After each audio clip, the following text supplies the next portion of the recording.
What do these three animals have in common? See any similarities? All of these are arthropods.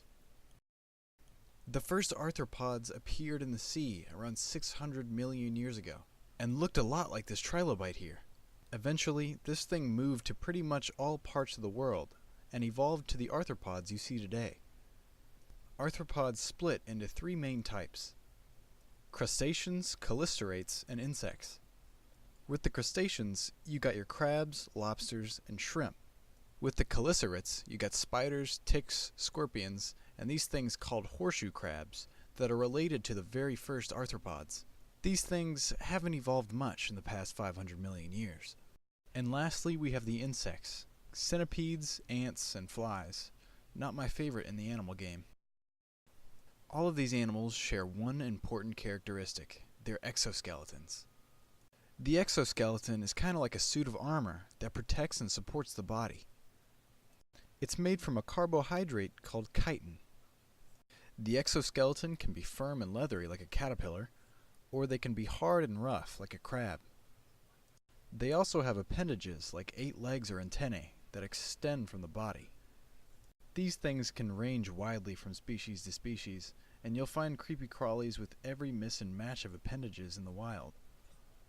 Speaking of creepy crawlies, let's take a closer look at the spiders. More specifically, the pink-toed tarantula. This is Pink Floyd. You can't really see him because he was feeling shy the day of his photo shoot, but you can still point out the bright pink spots on his legs that give the species its name. This right here is Pink Floyd's abdomen.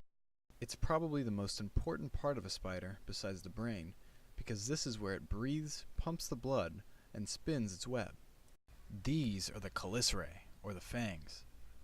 Tarantulas like Pink Floyd here don't secrete poison from their fangs, but that doesn't mean they don't pack a punch. Some tarantulas can barrel at their target at 3 to 5 feet per second, then crush their prey with those strong fangs. This is Pink Floyd's distant cousin, a Goliath bird eater.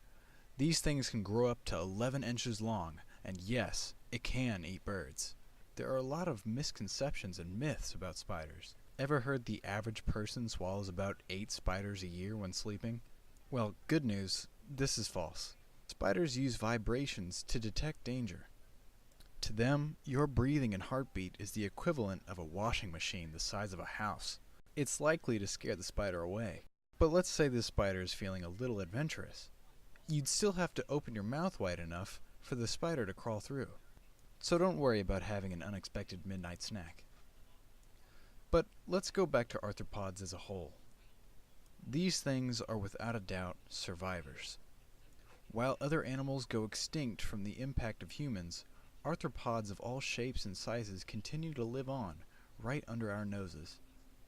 Through poison and pesticide, our small but numerous friends will endure.